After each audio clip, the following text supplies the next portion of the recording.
Good morning. Wanted to talk a little bit about Module 3. I can't believe we're at the third week of school already. It seems like we didn't even get started yet. A couple of issues just that I want you to go over with. In the next couple of weeks, I'll be giving you a lot of explanations of terms. So be sure you watch because they will be on your final, and there will be quite a few of them, things like IEPs and SSTs and things like that I expect you to know. But I will give you the information, and then you can look up more as you need to, and be sure you do go to Start Here and read two things. You need to read Erikson's Psychosocial Stages of Development, because that's what we're dealing with on your lifelines, very, very specifically. This time I was very generous with your grade. Next time I will not be. What we're looking for is if it's 0 to 1, we're talking about your life and what affected you at the ages of birth through 1 year of age. So obviously you can't remember that, but it's time that you asked about it. You know, what was going on in your home? What was your home like at that time? Had your parents graduated from high school? Were your parents in college when they had you?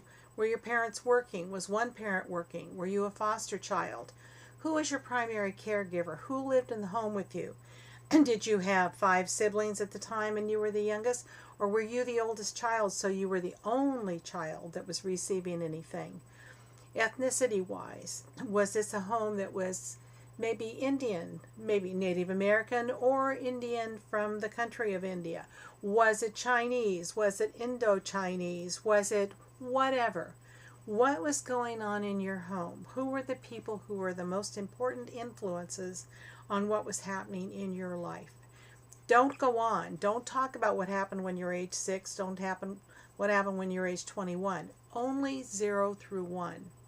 So the next stage of development, stage 2, be sure you look at Erikson's stages and read what that is. I deliberately put it in there so you don't have to look it up. It's right there and Start Here for you to look at. And the most important part of that is the conclusion. The conclusion about, in your life at that stage, what describes you the best? What has had the greatest long-term influence on your life that went on in that period of time? If you look at the Romanian orphans, one of the stirring things about them was failure to thrive. They were neglected. They were left in cribs unattended. They weren't fed well. They weren't changed. They were just ignored. And because of it, there are a lot of sociopathic behaviors that come out of that because they didn't bond with anybody. And when you don't, that's when you get your sociopath, people who don't have social behaviors. Was that you? Were you ignored? Were you left out? Were you in a foster home? Were you mistreated? Or were you just a tremendously loved baby who had a stay-at-home mom who doted on you?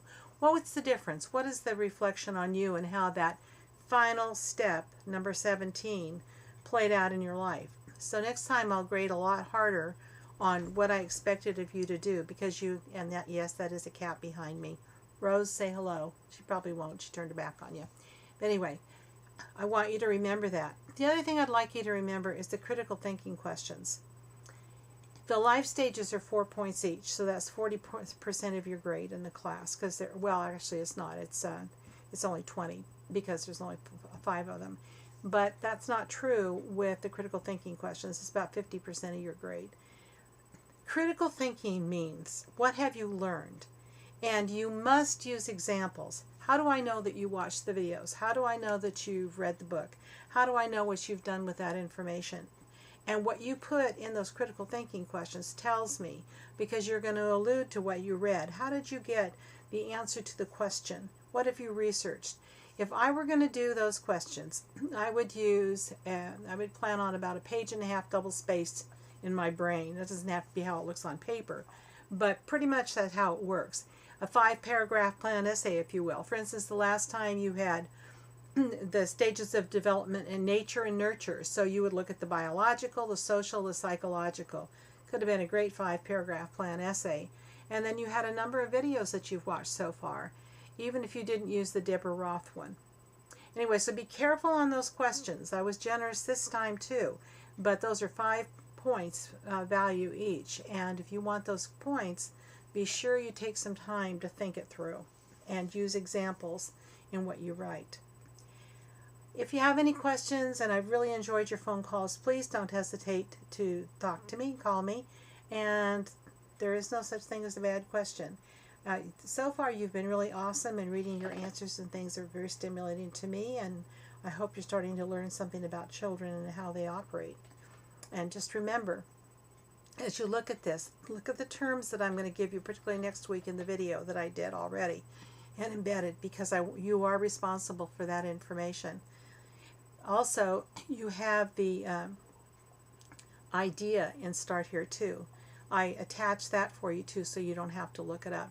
But be sure you go over that so you know what the laws are. You don't have to read it word for word and memorize it, but you pretty much have to know what the law thinks should happen to children and how they should be handled within the system.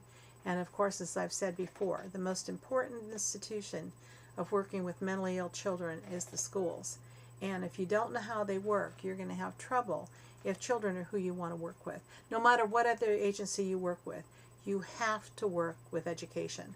So here again, if you have any questions about it, be sure you ask, and I love reading your discussion answers too. Thanks.